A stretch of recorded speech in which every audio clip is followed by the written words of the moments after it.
Olá pessoal, Winnicott do Zero, aula 14. Deixa eu fazer um comentário como combinado naquele artigo chamado Caso Margaret Little, Winnicott e as bordas da psicanálise. É um artigo do Alfredo Nafá Neto.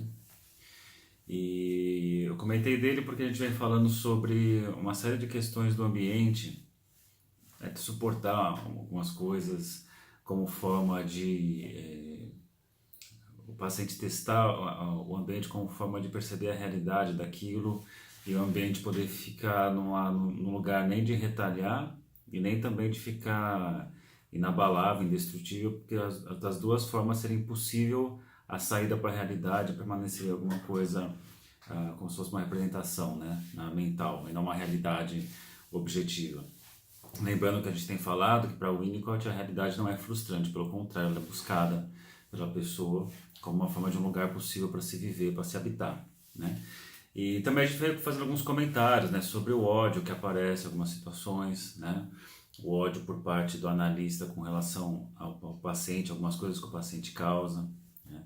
E nesse caso aqui da Margaret Little, ela era uma psicanalista, ela foi paciente do Winnicott, e ela meio que se via num quadro borderline, né? O Nafá faz uma outra leitura aqui, inclui a dimensão esquizoide, né, no diagnóstico, mas vamos comentar um pouco passo a passo que vai falando aqui.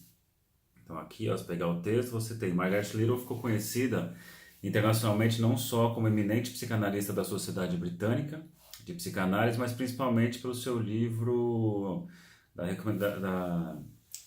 recordação dela da análise que ela fez com Winnicott, né? Que, tal como o título sugere, relata em minúcia seu processo psicanalítico com Winnicott, precedido de um resumo de suas duas mal-sucedidas análises anteriores. Então, ela fez uma análise com o analista junguiano, né, o Dr. X aqui que ela coloca, é o Mr. X, desculpa, e com a psicanalista Ella Sharp, né? Baseado nesse relato, tem aqui algumas coisinhas, e aí é interessante que ela coloca aqui, ela põe, ó, a psicanálise. Baseado nesse relato, ele aqui desenvolver um percurso reflexivo, examinando e discutindo as características próprias que a psicanálise winnicottiana assume quando trata pacientes do tipo borderline, como foi Margaret Little, né? Ou, em outros termos, como funciona esse tipo de psicanálise que tende a operar nas bordas de seu método, né? Então, acho que é legal até para falar um pouco da questão do quadro borderline. Ele vai colocar aqui, ó, a inglesa borderline, inglesa. A palavra inglesa borderline é um vocábulo composto por dois outros, border, que significa borda, né, e line, o limite, então sempre no limite da linha, né, sempre no limite da coisa. Então coloca aqui, borderline significa, pois, etimologicamente falando, uma linha que demarca uma borda, uma margem, um limite entre a neurose e a psicose, né? Nesse sentido, quando se diz que o indivíduo borderline é de modo geral, queremos dizer que seu estado psíquico se define no interior de um espaço e de uma dinâmica que bordejam essa linha demarcatória, exibindo características de ambos os lados, tanto da neurose quanto da psicose. Traduzindo melhor, ele aparenta características de uma pessoa normal, ou quando muito neurótica, né? Mas isso se dá à custa de um equilíbrio bastante precário, que, quando rompido, faz eclodir um funcionamento tipicamente psicótico. Daí a segunda autodenominação de Little, psicótica borderline. É esse sentido amplo do termo utilizado pela autora que matei aqui, né? Então, acho que a maioria das pessoas já conhece esse termo, né? O que ele significa. Então, algo está sempre no limite.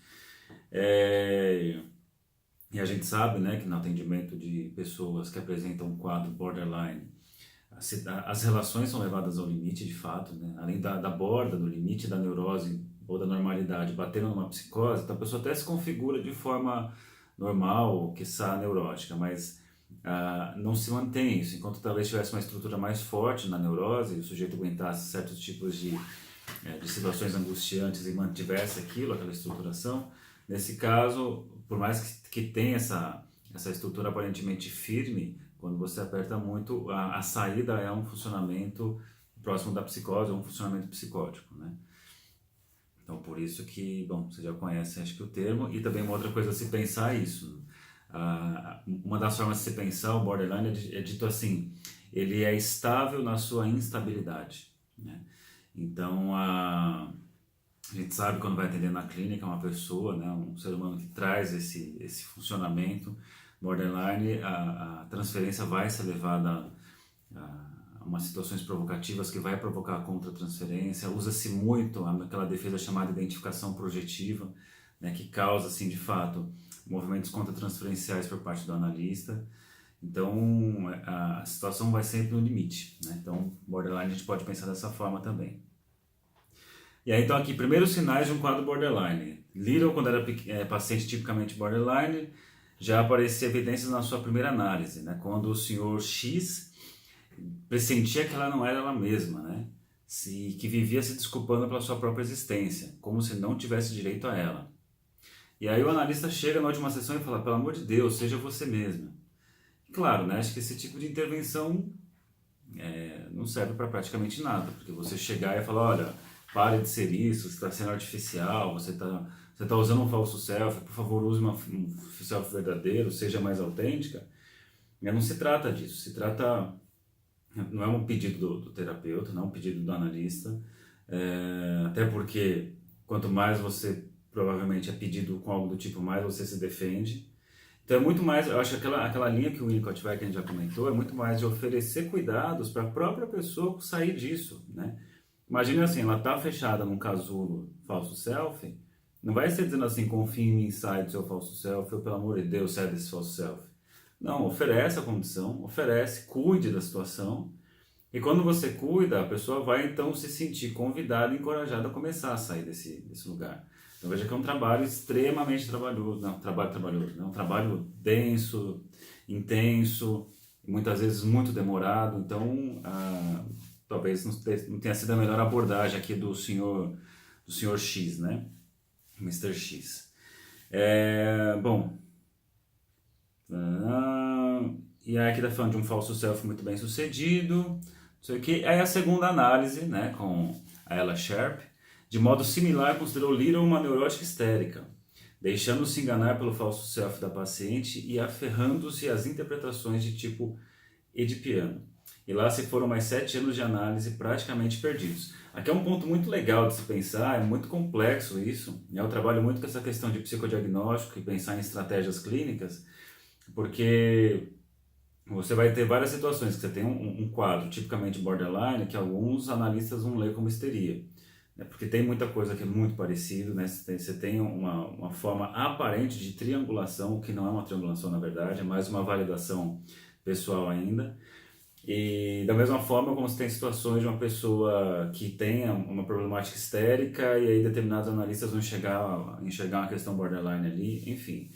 Eu acho que tem uma coisa muito importante aí de conseguir fazer um psicodiagnóstico, até para saber que tipo de manejo você vai utilizar. Porque quando você pensa num paciente histérico, em termos de maturidade emocional, a coisa já caminhou mais, né? Já está falando de relações triangulares, já está falando de uma ameaça de castração, já está falando de uma coisa bem para frente ali. Quando você fala do borderline, ainda a coisa está no momento anterior, ainda está meio que uma validação de si mesmo, um estabelecimento de limites entre eu e o outro, né? Só que quando chega na clínica não vem limpinho assim, vem isso aqui ou vem aquilo, a coisa vem misturada. Então é interessante que ela traz questões que são edípicas, né, como a analista vai perceber. Só que essas questões edípicas, a leitura do Nafá e da própria Margaret Little, né, é que essas questões edípicas eram decorrentes de um falso self que foi validado em análise. Então o Winnicott até fala quantos falsos self são atendidos na análise e a análise que é feita é do falso self. E o self verdadeiro nunca aparece em sessão. E até ele vai dizer, quanto mais sucesso a análise fizer, mais o sentimento de desesperança da pessoa.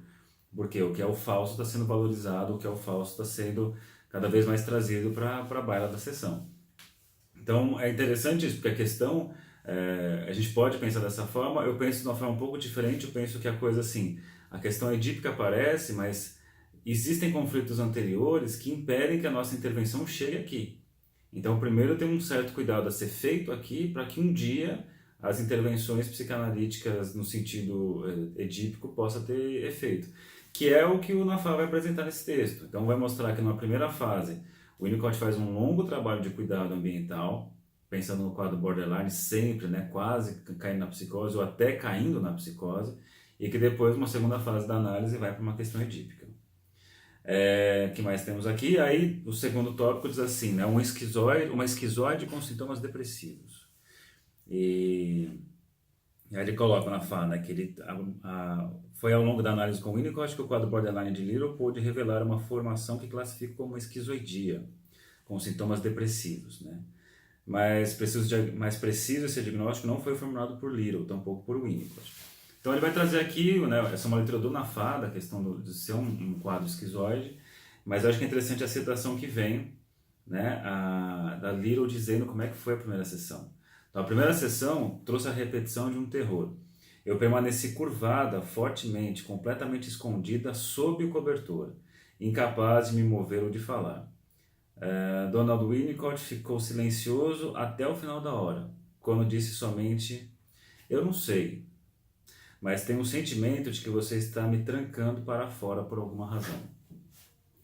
Acho que cai naquela questão do jogo da espátula que a gente já falou. O Winnicott ali esperou ela mostrar o uso que pode fazer. Ela ficou dentro ali da coberta e o Winnicott faz essa intervenção e não autoritária. Uma intervenção assim, ó, uma intervenção tipo, eu não sei exatamente, mas me parece isso, posso estar enganado. Então ele se inclui também como falho nessa análise, até para poder deixar espaço, lembra da mãe suficientemente boa, deixar espaço para que o gesto do outro possa entrar.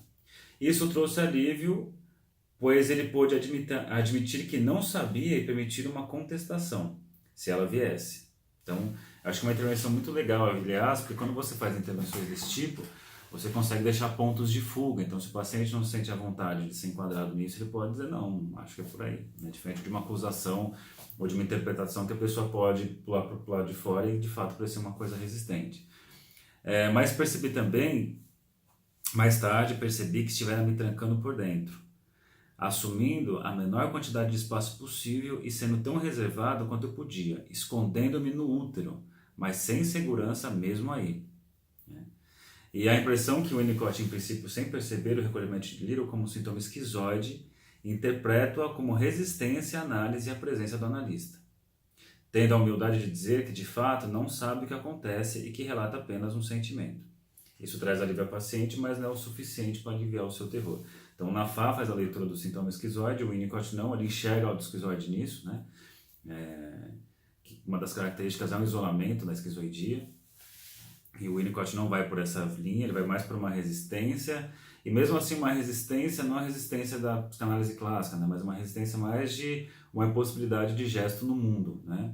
De não achar possibilidade de apoio para fazer isso. Mas o Winnicott tem uma saída muito interessante que é não forçar nada. Ele vai lá e fala, tem essa impressão aqui. Na sequência, acho que traz uma coisa... tem uma situação que eu acho que é importante colocar para vocês. Nas sessões seguintes, ao não se sentir novamente compreendida por Winnicott, Little entra em desespero. Né? Porque a situação, ela quer ser conhecida, mas ao mesmo tempo o Winnicott ele fica ali meio que disponível. Cai naquela frase...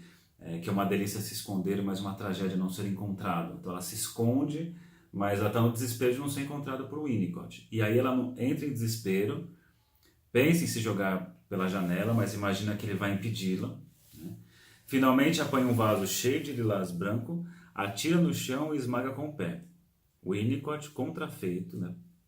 Puto da vida, retira-se da sala, só retornando quase no final da hora. Ao ver Little desobstruindo o chão da sujeira, comenta. Que legal, né? Eu poderia esperar que você fizesse isso, mas mais tarde. Então, de alguma forma, assim, ela teve um gesto ali, um gesto que incomoda o Winnicott, obviamente. Imagina você está no seu consultório e o paciente faz isso. E, de alguma forma, isso precisa ser trazido para a dimensão do sentido. Porque se simplesmente ela quebrasse, ele retalhasse, sai daqui, né? Você vai ter que limpar, sei lá, ou simplesmente está tudo bem, deixa a coisa aí, o Winnicott não faz isso. Ele mostra o efeito do gesto dela nele. Então o Winnicott empresta um pouco a corporeidade, empresta a realidade para ela, né? Ele mostra a sua realidade também, para convidá-la a sair desse lugar de isolamento. E ele ainda diz, esperava que você fizesse isso, porque isso vai acontecer, lembrando daquela regrinha lá a gente falou algumas aulas atrás, que numa fase de uma dependência relativa tem uma dúvida com relação ao ambiente, então tem a testagem. E ele vai ver, esperava que você fizesse isso mais tarde, mas ela já está fazendo agora. Né? E aí ele vai colocar aqui, a interpretação de Winnicott pode ser traduzida em termos técnicos. Eu poderia esperar um desejo reparatório vindo de você mais tarde, né? Que você já vai destruir, vai querer que possibilite a reparação, e o Winnicott reconhecendo isso. Quando pudesse ter entrado no estágio do concernimento, mas não agora, quando ainda está revivendo traumas muito primitivos. Isso evidencia que a situação de Little provocou então em Winnicott, após o recolhimento necessário, para se recompor do ódio gerado pelo ato destrutivo da paciente. A compreensão de se encontrava diante de uma paciente borderline. Então, a capacidade que essa estrutura, né, que esse tipo de movimentação dinâmica na clínica causa, que é esse ódio contra-transferencial, né?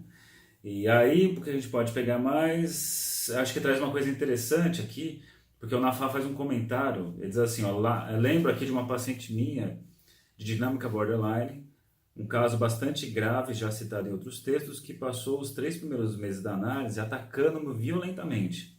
Nesse período eu sentia que o mais importante era sustentar seus ataques, sem tentar interpretar muito e sem retalhar, né? Sem entrar naquela coisa, tudo bem, o gesto tem que ter sentido, mas também tem que ter um ato assim de um nonsense no começo. Ela pode fazer isso, entra mais naquilo, deixa eu sobreviver. Ela está primeiro testando sobrevivência. Depois da sobrevivência, o sentido a ser colocado pode ser mais bem-vindo, assim como a retaliação não cabe também, né? Tem que pensar nisso.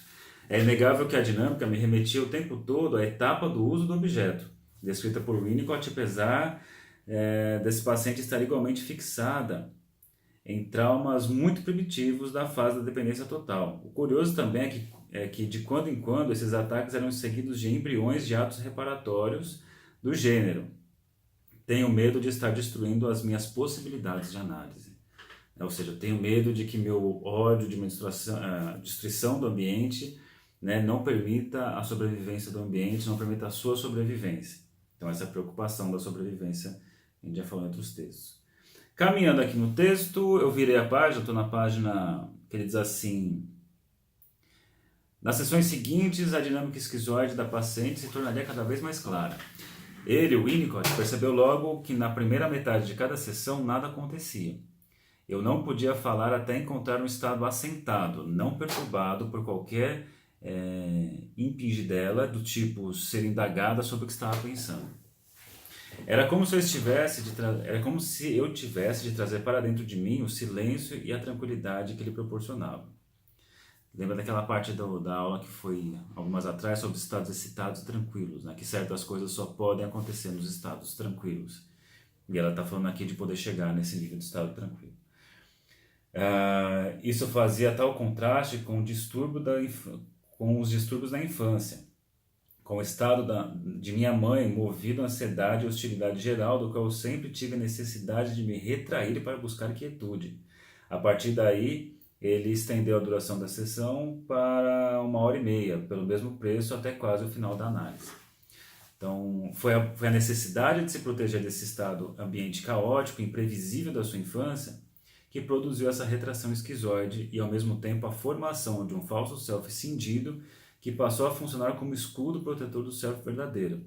Corrobora essa hipótese vários relatos no livro. Então, está dizendo assim, de uma mãe previsível, né, uma mãe que a gente vai falar um pouquinho dela mais embaixo, que era muito invasiva, muito intrusiva, e ela precisou então se retrair para se proteger disso, né? Então não tem nem aquela coisa do gesto que sai e ninguém encontra, mas tem aquela antecipação que leva ao retraimento do ser inicial. Então esse retraimento acontece do que é verdadeiro e genuíno e autêntico, e é colocado no lugar um falso self para responder essas exigências. Então tem um falso self que responde essas exigências dessa mãe que pede o tempo todo e que é invasiva, e um self verdadeiro fica ali, protegido, esperando algum momento para que ele possa aparecer. Então, se a gente volta para aquela cena que ela está embaixo da coberta, que o Winnicott fala, é justamente isso, ele poder dar a sustentação ambiental para ela poder começar a perceber que esse encolhimento do self verdadeiro, ele pode aos poucos começar a sair dali, mas não se esqueça, quando sair, vai sair ali um recém-nascido, né? E por isso que o Winnicott tem todo cuidado com essa pessoa. O Winnicott disse com todas as letras de uma forma muito precisa, né? Sua mãe é imprevisível, caótica, e ela organiza o caos ao redor dela. Então é interessante o Winnicott poder afirmar isso, né? Para alguns psicanalistas não se faz isso jamais, mas o Winnicott está por uma outra via, está buscando inclusive essa consistência, né, dessa mãe do que foi para Margaret Little. O que ela não tinha condições de falar, o Winnicott fala, né, nesse caso. Então ela vai contar algumas coisas, quem vocês leram o texto aí, ó. Assim, quando bebê, Little era rigidamente atada num chale de tal forma que nenhum membro pudesse se mover, e o furo do bico da mamadeira era tão pequeno que o ato de mamar exigia esforços exaustivos de sua parte. Qualquer gesto espontâneo era reprimido por controle rígido. Mais tarde, não permitiu que a filha escolhesse o brinquedo ou a brincadeira, impondo-lhe aleatoriamente o que ela, mãe, achava adequado. Sempre que achava um dos filhos de boca aberta, fechava imediatamente e removia o dedo que estava sendo sugado. Se o encontrava deitado de costas ou de lado ou do lado esquerdo, fazia-o virar do lado direito, dizendo que era para prevenir pressão no coração. Então, por isso que é aquela coisa, né? Você pode ter uma mãe que não olha porque deixa o filho largado, né? Uma mãe, um cuidador, um cuidado materno, mas eu posso ter um excesso de cuidado que revela também uma falta de olhar, uma travessa, né? É uma mulher que talvez esteja tão preocupada em ser uma mãe impecável que ela acaba violentando uma série de experiências da criança, que é o que a mãe da Margaret Little fez. E aí, para completar, assim, os orifícios dos corpos eram constantemente investigados e lavagens intestinais noturnas ministradas, bem como sessões de espremer cravos e espinhas na época da adolescência. Parece assim um ritual perverso, sádico por parte da mãe. Só que a dificuldade, esse é um ponto que eu sempre falo assim, em aula, e às vezes eu vejo muito em atendimentos, que às vezes parece que é mais fácil você ter um cuidador, uma mãe, um pai que é ruim, assim, que todo mundo vê que é ruim, tá vendo o que tá acontecendo, você sei lá, tem exercício sádico sobre você, apanha, leva bronca, mas todo mundo vê, porque você vê que você não é louco nisso. No caso aqui, ela vai mostrar que era uma mãe que, apesar de tudo isso, ela era uma pessoa muito cuidadosa diversas vezes, né? Uma hora ela vai dizer assim, acho que é mais para baixo, né? Daqui a pouco eu vou achar aqui. Mas é aquela mãe que com o filho ela é tão cuidadosa com a filha, né? É um exagero e quase uma violência, mas ela percebe aquilo como um amor. Ah, eu amo demais. E o outro olha e fala assim, nossa, ela ama demais. E aí então a pessoa sente aquilo como uma falta de cuidado, mas ao mesmo tempo o nome disso é amor demais. Então isso causa uma pane, né? Uma pane no pensamento de, tipo, mas como é que eu posso estar me queixando, me sentindo invadido com esse amor? Então a sensação de loucura no primeiro caso, tá tudo bem, a pessoa de fato é violenta, todo mundo vê, todo mundo sabe disso, então não tô louco. Mas no segundo caso, é uma violência, mas ninguém percebe isso, enxerga só um amor em excesso, né? Então você se sente um maluco, uma maluca, porque como é que eu posso estar sentindo isso se é uma mãe que ama tanto? Aí caminhando, até vai falar depois que tudo leva a crer que ela via a filha como prolongamento, né? Então tinha um controle sobre ela. Depois a questão também do ato sexual, que a mãe via como um dever desagradável da esposa para com o marido. Então talvez aí tenha uma questão histérica, passa por essa via, né, desse discurso que pode aparecer da mãe sendo transmitida para a filha, ela toma, e aí na clínica aquela segunda analista identificou a partir disso. Então, entretanto, essa mesma mãe invasiva e controladora cantava para a filha, na hora do banho com uma bela voz de soprano. Tinha também bom humor e um gosto saudável pela jardinagem. Essas características, aliadas à estabilidade do pai, foram os fatores que, segundo Little, impediram que ela se tornasse totalmente insana. Então, de alguma forma, era uma mãe, fosse um funcionamento maluco aqui para a filha, né, de não enxergar, de não olhar, muitas vezes sádico, né, de um prazer, uma satisfação, uma certa forma ofensiva com a filha. Mas o que talvez abrandou o quadro da Little foi que essa mãe também alternava para um estado, né, de ser uma mulher que cantava, né, na hora do banho com a bela voz, não sei o que, e de alguma forma tem uma sedução ali. Eu acho que eu vejo mais daquela forma que eu falei agora há pouco, né, que isso mais deixa confusa a situação do que facilita as coisas. Mas tudo bem, pode ser que se não fosse isso teria chegado no quadro de uma psicose gravíssima. Aí depois o Winnicott às bordas da psicanálise. Ele vai comentar algumas coisas. Que aqueles comentários que a gente já falou em outros vídeos, que o Winnicott disse que sempre utilizava a técnica padrão, né, com os pacientes neuróticos. Com os não neuróticos ele tinha que usar uma outra coisa. Né, que até tem uma pegadinha que você vai procurar na obra do Winnicott. Tá, então vamos ver os neuróticos que ele atendeu. Aí você vai achar pouquíssimos e em geral ele está falando de uma outra forma de olhar a clínica. Então aqui o processo de Little seguiu o mesmo padrão. No primeiro período, de análise dedicado à saída da psicose, o holding e a regressão foram os principais recursos utilizados. No segundo período, dedicado à elaboração do complexo de Édipo, a interpretação da transferência foi a ferramenta MOR. Então veja que o Winnicott ainda utiliza, mas primeiro tem que fazer essa etapa inicial do processo. Né? A etapa inicial que é esse holding, como ele coloca aqui, para tirar desse lugar, beirando a psicose, entrando na psicose em diversas vezes. Né? Aí vai fazer os comentários gerais aqui, vocês leram, de como foi o processo, né? Que o Winnicott ele não representava a mãe para ela, disse que era a própria mãe, né? Era uma mãe... Ele até coloca aqui, na minha ilusão transferencial, ele era minha mãe. O que mais temos aqui? Vai falar inclusive dos cuidados corporais, dos cuidados físicos necessários. E... tá. É uma coisa que eu acho bacana, que ela diz assim mais para baixo, nessa página, fala assim... que ele nunca interpretou... Ó, ele também costumava responder diretamente às perguntas de Little, somente depois... pesquisando os motivos inconscientes da mesma. Durante todo esse processo, deu muito poucas interpretações a ela, e somente aquelas relacionadas a assuntos que já poderiam se tornar conscientes. Lembra da clínica do não vivido, né? A pessoa não estava lá, não tinha estrutura para integrar essas experiências, então o Winnicott respeita esse tempo, que está no meio do colapso. Também também as formulava sempre de forma aproximativa, do tipo... Então, umas dicas da forma do Winnicott trabalhar. Penso talvez que, me pergunto se, parece que, e nunca interpretava algo fora do alcance de sua função simbólica. Né? Uma das interpretações mais importantes lembradas por Little foi quando ele lhe disse que o medo de aniquilação que ela sentia pertencia ao passado, ou seja, já havia acontecido. Lembra-se, medo do colapso, Explorações Psicanalíticas, página 70, mais ou menos. E aí foi quando lhe disse que... E aí eu a cito. Ele me disse que eu tinha sido psiquicamente aniquilada, mas tinha sobrevivido corporalmente e estava revivendo a experiência passada. Então é exatamente o que ele vai propor no meio do colapso. Aí ele vai contar mais pra frente, né, que tinha a extensão dos cuidados, quando o Winnicott ia viajar e tudo mais. E aí teve uma época que ele propôs que ela ficasse internada no hospital, sob sua supervisão, e ela vai e fica, né?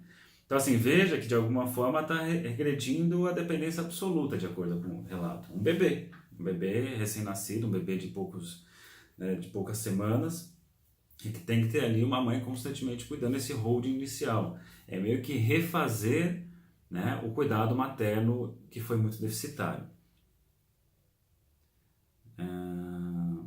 Aí mais para baixo aqui vai dizer assim, a última fase desse primeiro período de análise, né? Então a primeira fase é do holding, envolveu uma outra dinâmica, o caráter das sessões era diferente. Elas agora lidavam verbalmente com a ansiedade, com as ansiedades depressivas e posteriormente edipianas. Já mais perto do final, a duração e a frequência das sessões foram sendo diminuídas, até o processo finalmente se encerrar.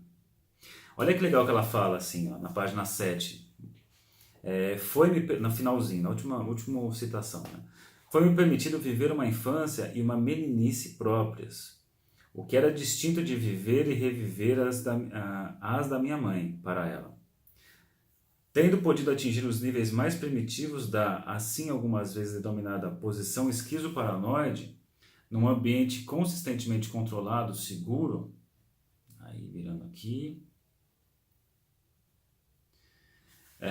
retaliatório e razoável, pude chegar a um novo ponto de começo, do qual pude me desenvolver para estágio do concernimento e, posteriormente, para a situação edipiana, eventualmente para a minha maturidade cronológica.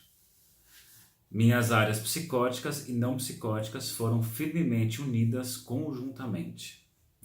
Aliás, tem uma concepção do sujeito bem interessante aqui, né? Porque ela fala das áreas psicóticas e não psicóticas, que é uma ideia que aparece muito na sociedade britânica, assim, de psicanálise, né? Que a gente tem núcleos psicóticos dentro da nossa estrutura neurótica, ou, como diz um cara chamado Ferben, né? Que é um pensador que eu sempre gosto de falar sobre ele, de trazer algumas ideias, que ele vai dizer que todos nós somos esquizoides em algum nível, né? Então, de alguma forma, essa questão da esquizoidia, que se aproxima da psicose, todos nós temos, alguma forma, essa estruturação, esses núcleos, né? E aí, por fim, o segundo período da análise de Little com Winnicott, iniciado 2 anos após o término do primeiro, durou cerca de 18 meses, com frequência de uma sessão por semana, Então veja que antes era um cuidado absoluto, total, que o Winnicott viajava, deixava ela no hospital, né, o tempo todo ali, é meio que oferecendo as condições para que ela pudesse ser.